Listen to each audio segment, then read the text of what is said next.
안녕하세요. 저는 30대 중반의 결혼 7년차 여자입니다. 어디서부터 설명해야 할지 모르겠습니다.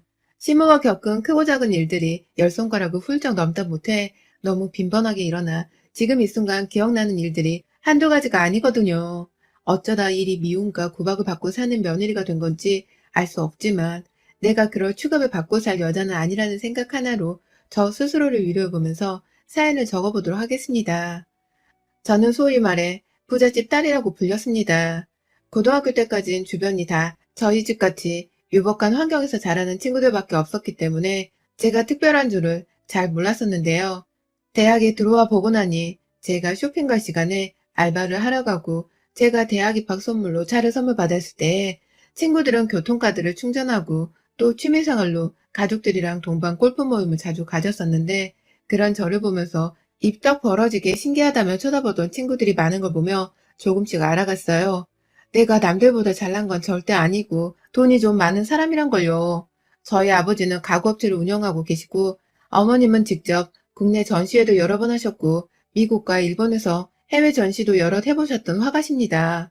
두 분이서 전혀 다른 직업을 가지고서 일을 하고 계시지만 저희 어머님이 아버지 회사에서 디자인 업무도 도맡아 하며 같이 시너지를 키워 일을 오래도록 해오셨고 그 덕분에 저는 어릴 적부터 제 꿈이 상당히 확고했어요. 그냥 부모님의 곁에서 아무거나 일을 하는 게 제 꿈이었죠. 애들이 학창 때 동안 저랑 또 비슷한 환경에서 자란 동기 하나는 둘이서 팔자 좋게 대학생활을 보냈고요. 졸업하고 나서 저는 바로 아버지 회사에 들어가서 자잘한 업무부터 맡으며 사회생활을 시작했고 초창기엔 일과 일상을 반반 나눠 즐겨가며 인생을 살았다면 남동생이 하나 있는데 나중에 동생이 입사까지 하고 나서는 거의 가족 비즈니스가 되어선 더 돈 버는 재미를 느껴가며 줄곧 일에 빠져 살았던 것 같아요. 그러다가 제가 30이 넘어 결혼을 하게 되었습니다. 돈 잘 벌고 아쉬움이 없이 잘 살아온 제가 결혼하게 된 상대는 다름 아닌 저희 회사에 가구 제작을 해주는 하청업체의 한 직원이었습니다. 하청업체의 대표도 아니고 대표의 아들도 아닌 그냥 그 공장에서 막노동을 하며 일하는 저보다 3살 연상의 남자입니다. 부모님의 반대가 너무 심했어요. 잠시 거쳐가는 연애라고 하더라도 반대를 할까 말까인데 어떻게 결혼을 할 생각을 하냐면서 남자가 없어서 아무나 붙잡고 결혼을 하고 싶은 거면 주변에 좋은 사람들을 여러 소개를 해주겠다면서 부모님부터 시작해서 제 남동생 그리고 주변 친구들과 친인척들까지 모두 다 저에게만 미친 것 같다고 손가락질을 했습니다. 결혼이 애들 장난인 줄 아냐면서 혀를 차는데 저 솔직히 아무 말도 들리지가 않았어요. 오히려 부모님과 주변 사람들에 대한 반항심이 더 생겨났죠.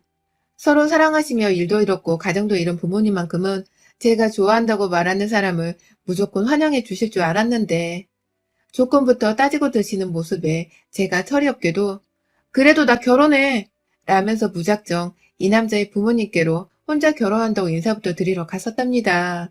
지금 생각해보면 제가 잠시 헛것에 마음이 쏠렸던 것 같아요. 하청업체를 잘 찾아가진 않았지만 갈 때마다 너무 제 스타일인 외모를 갖춰서 꾸준히 일을 하며 현장에서 목소리를 내며 일하던 이 남자가 너무 멋있어 보였었거든요. 돈이 많고 게다가 가구업체 대표의 딸인 저를 남편은 지극정성으로 제게 잘해주었고 그런 남자의 배려와 예의가 익숙했음에도 불구하고 당시 제 눈에는 남편이 굉장히 특별해 보였었습니다. 고생 한번 하지 않고 자라온 다른 남자들에게선 볼 수 없는 삶의 깊이가 그의 얼굴에서 묻어나온 듯 했었죠. 결국 자식의 어긋난 사랑을 반대할 수 없다는 듯이 부모님도 두 손 두 발을 드셨고요. 그 와중에 저도 참 불효녀였던 것이 내가 결혼하고 싶은 사람을 왜 부모님이 반대를 하냐며 이해할 수 없다는 듯 참 많이도 바락바락 대들었습니다. 상처랑 상처를 친정 부모님께 가득 안기고서 시집을 갔어요. 시집 간다고 하니 부모님은 뒤늦게라도 마음이 쓰이셨는지 아쉬움 없이 결혼하라면서 식 준비부터 애물레단을 정성스럽게도 준비해 주셨습니다. 혹여나 딸내미가 시집가서 경제적으로 힘들어하며 살지 않을까 싶었는지 아빠가 제 이름으로 아파트 한 채도 마련을 해주셔서 신혼집은 그곳에서 별탈 없이 살림 차려 시작해 볼 수 있었습니다. 처음부터 그냥 결혼을 허락해 주셨더라면 남편이나 저나 얼굴 붉히는 모습을 보이지 않아도 되었을 텐데 왜 이제 와서 결혼을 허락해 주신다고 이리도 경제적으로 도움을 주시는지 많이 섭섭했어요. 물론 감사하고 죄송스러운 마음도 컸지만 말입니다. 그렇게 결국은 결혼이라는 해피엔딩으로 완전히 끝이 날 줄 알았던 저의 마음고생이 뜻밖에도 결혼을 하자마자 불같이 치솟아 올라서는 매일매일이 마음고생하는 날의 연속이었습니다. 신혼집에 들어와서 첫 몇 주는 정말 좋았습니다.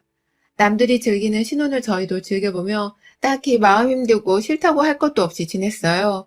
그러다 시어머니가 저희 집을 오게 되면서 전과는 완전 다른 분위기로 돌변되었습니다. 신혼집이 아니라 완전 감옥과 다름이 없었어요.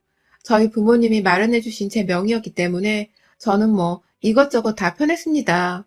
제 마음대로 제 돈으로 집도 꾸미고 제 집이지만 남편과 사는 저희 신혼집이기도 하니까 남편 얘기 잘 반영해서는 함께 신혼집을 만들어 갔는데 시어머니가 저희 집에 오시고서는 핑크빛으로 꾸며진 거실 풍경에 아이고 세상에 내가 이 꼴 보려고 내 자식을 그리 힘들게 키운 줄 아나? 아무리 부잣집 딸이라고 해도 이렇게 주장이 강하게 집을 꾸며놓으면 어쩌자는 거야.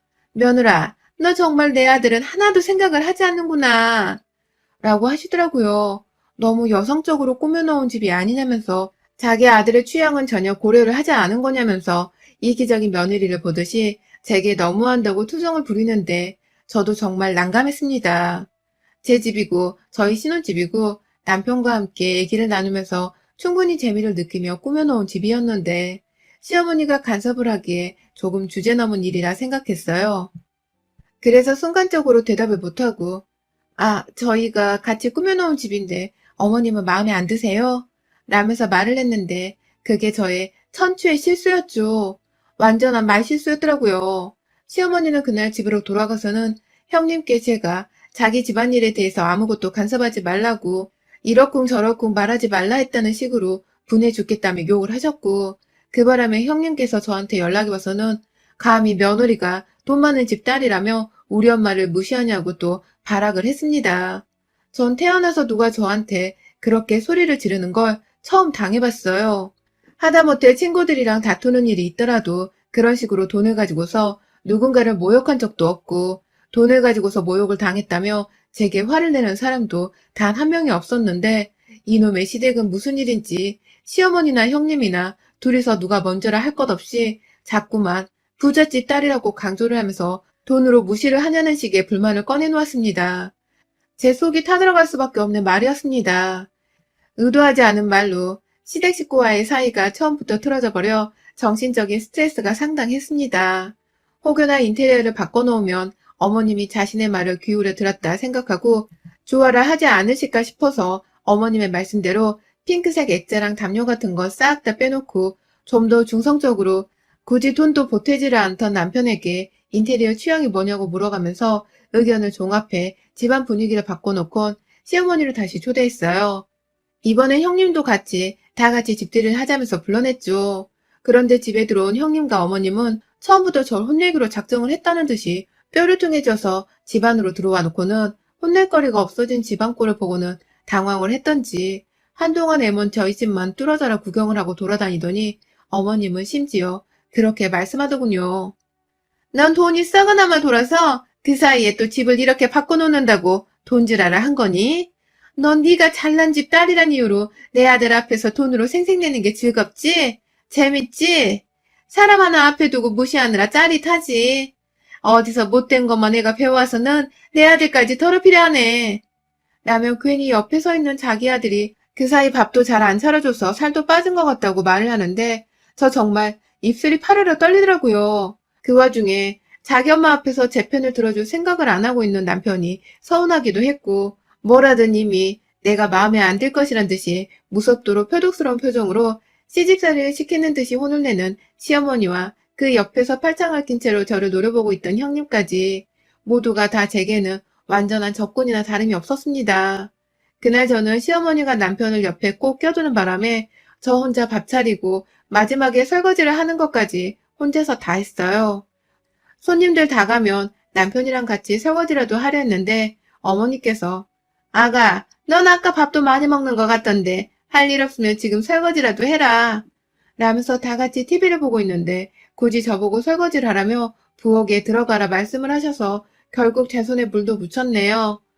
내가 뭘 얼마나 대단히 잘못했길래 이리 구박을 받으며 시댁 밥도 차리고 그 그릇들을 설거지까지 해야 하나 싶어 설거지를 하는 내내 오만 생각이 다 들었습니다.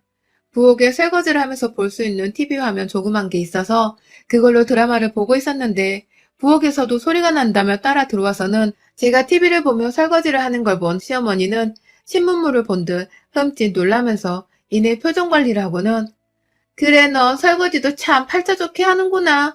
앞으로도 설거지는 이렇게 네가 하면 되겠다. 혹여나 하는 말인데 내 아들 시킬 생각은 꿈에도 꾸지 마라.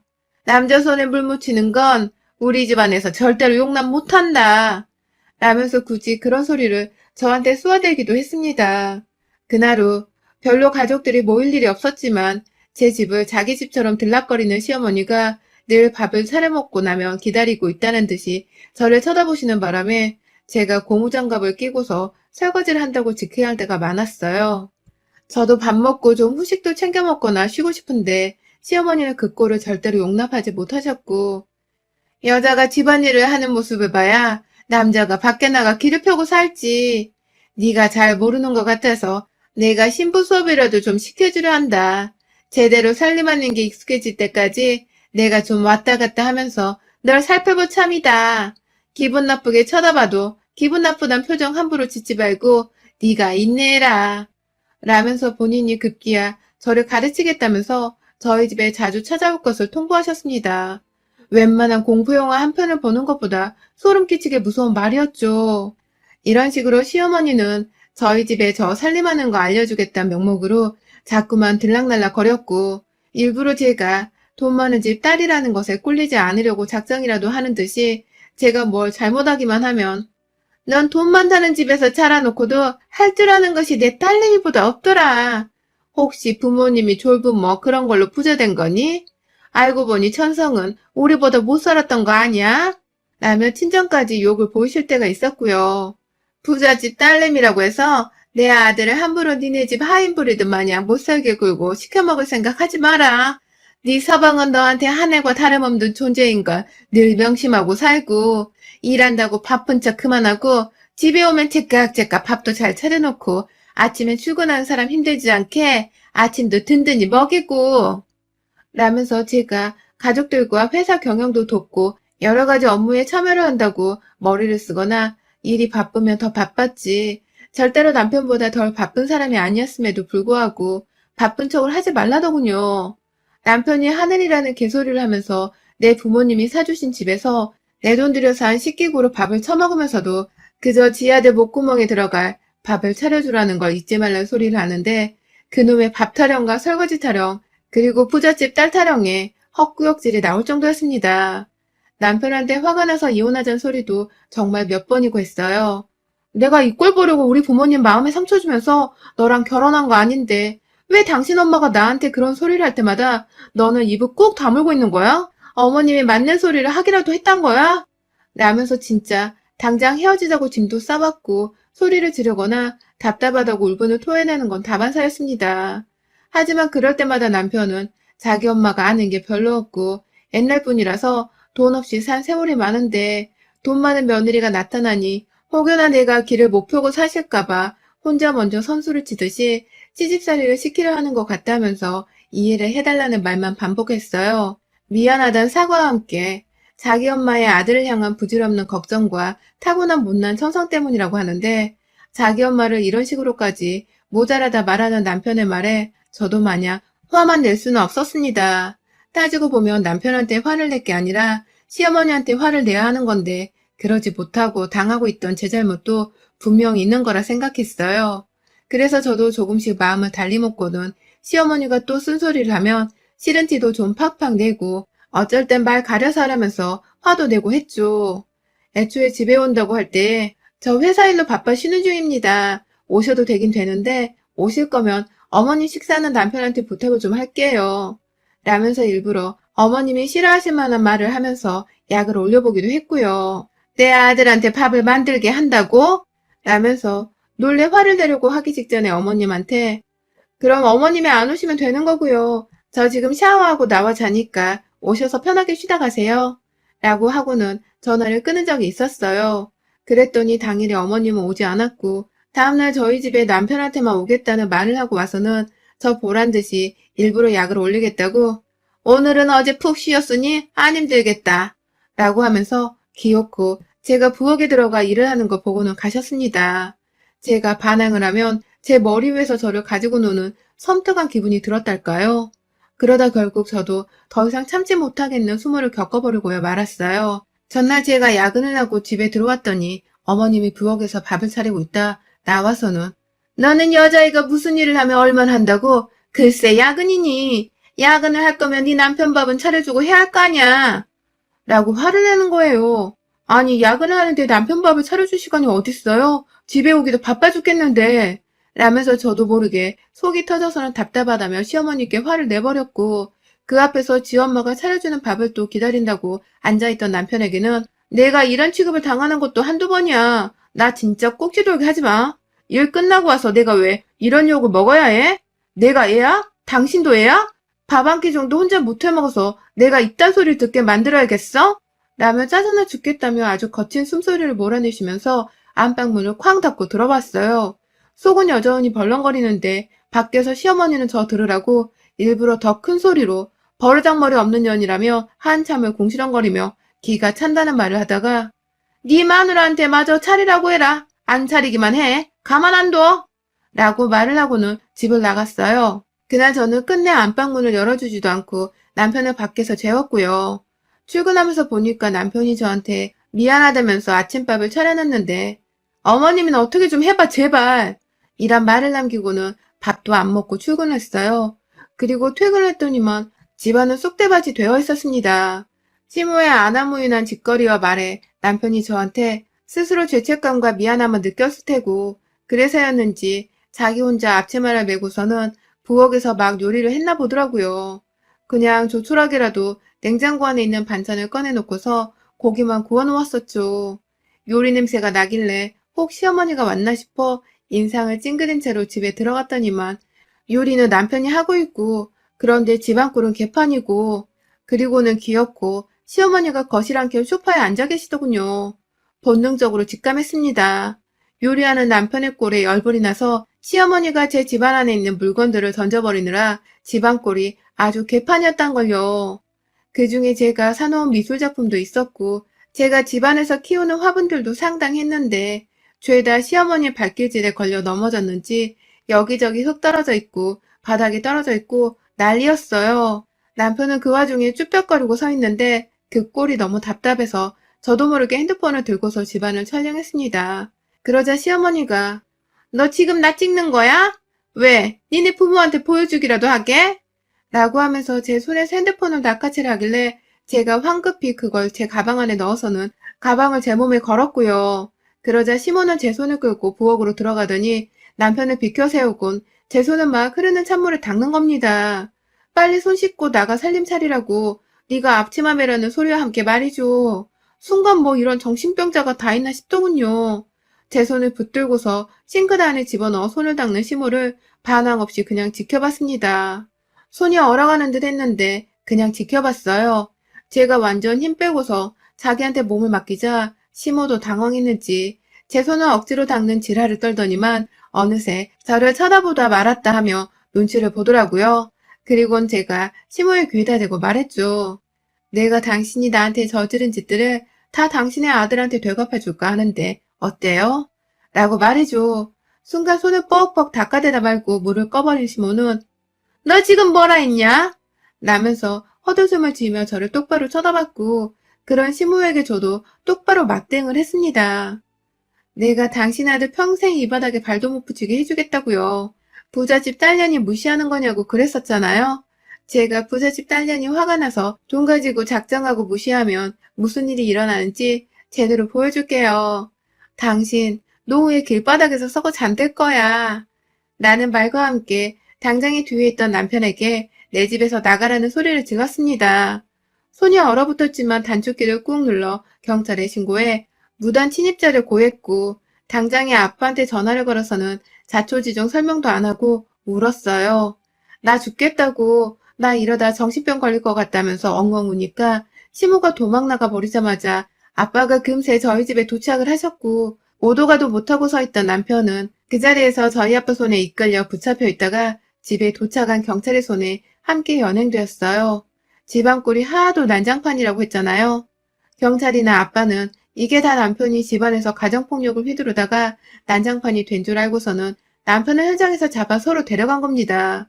그 사이 저희 아버지는 심지어 변호사까지 선임을 하라고 엄마한테 말한 바람에 엄마가 그 사이 변호사를 대동해왔고 열받은 제 남동생까지 와서는 아주 그냥 경찰서 안에서 가족 모임을 해버렸어요. 남편은 끝내 자기 엄마가 집안을 난동 피웠다는 말을 하지 못한 채 죄송하다며 사죄만 하더니만 제가 이 일의 발단을 시물하면서 시모가 집에와 난동을 부리는 바람에 집안꼴은 물론이고 지금 스트레스로 인해서 더 이상의 결혼 생활을 지속하기 힘들다며 시모를 경찰서로 불러냈고 아들이 경찰서에 당신 대신 잡혀있으니까 모른 척 할 거면 네 아들이 콩밥 먹는 것도 지켜보라는 말에 불이 났게 달려온 시모를 그 자리에서 바로 내 명의의 내 집안 안에 내 허락도 없이 들어와서는 난동을 부린 괘씸죄와 더불어 당장에 이 집 것들하고는 미련 없이 이혼하겠다는 말과 함께 손해배상 청구까지 싸그리 걸어버린 듯 통보했습니다. 나를 우습게 한 죄, 내 딸을 소유물 마냥 지 따까리로 대했던 죄를 절대로 그냥 직시하지 않겠다는 말과 함께 저희 아버지는 그 자리에서 시어머니 보란 듯이 남편의 회사 사장에게 전화를 걸었고 구태여 시어머니의 옆으로 가서는 귓속말을 하듯이 남편 사장한테 남편을 자르지 않으면 그 회사의 거래를 모두 끊어버리겠다는 반협박을 하는 것을 들려드렸어요. 그러자 시모는 사태가 뭔가 자기 때문에 단단히 잘못되어 가고 있다는 것을 느끼고는 어쩌면 좋냐고 자기 아들이랑 저를 향해 둘이서 잘 사는 애들인데 어른들이 왜 이러냐 라면서 주제넘게도 우리 부부 사이를 이제 와서 걱정하는 듯이 말을 했고 저는 그런 시모에게 제가 뭘 했어요? 어머님 아들 내가 제대로 무시해준다고 했잖아요. 이제 시작이에요. 라는 말과 함께 비꼬으며 퇴장을 했습니다. 남의 집 난동죄는 아들 집이라며 범죄 성립이 되지 않았지만 그날 제대로 시어머니를 엿먹였으며 그 후 저는 이혼 소송을 하겠다면서 일부러 집안에서 망가지고 깨지고 손해 입은 물건들에 대한 손해배상 청구를 진행했어요. 정신적 위자료 청구 소송과 함께 미술과 화분값에 손해배상 청구 소송, 그리고 남편을 향한 이혼 소송과 더불어 그간의 고부관계를 방관한 죄로 똑같이 정신적 피해보상 소송을 걸어버렸고요. 확 맘 같아선 형님도 소송을 걸어버리려다가 요즘 얼굴 안 본 지가 좀 오래되어 모른 척 봐주기로 했습니다. 그랬더니 자기한테는 제가 별 불만이 없는 줄로 알았는지 얼마 전 다 죽어가는 목소리로 전화가 와서는 저에게 한 번만 가족들을 용서해달라고 사과를 하대요. 지는 마치 잘못한 것이 없었다는 듯이 말입니다. 그래서 제가 형님께 단단히 일러뒀죠. 너 한 번만 더 나한테 전화하면 너도 소송 걸릴 줄 알아. 내 앞에서 그 역겨운 목소리 들려주지 마. 라고 말이죠. 손 하나 까딱하지 않고서 이것들한테 돈 써서 변호사 선임하고 고소로 강하게 밀어붙이면 얼마나 법으로 걸고 제지시킬 수 있는 게 많은지를 단단히 보여주기로 했습니다. 쥐뿔도 없는 사람한테 한 살이라도 젊었던 내가 잠시 빠졌던 것이 두고두고 수치스러운 한으로 남네요. 그런 순수했던 마음을 오히려 시집살이를 시키면서까지 기를 죽이고 무시하려고만 했던 시댁 식구들과 방관자인 내 남편. 그 대가를 법으로 돈으로 똑똑히 치러줘 버려 합니다. 전 시어머님 말씀대로 부잣집 딸내미니까요. 여러분의 생각은 댓글로 남겨주세요. 오늘도 시청해주셔서 정말 감사합니다.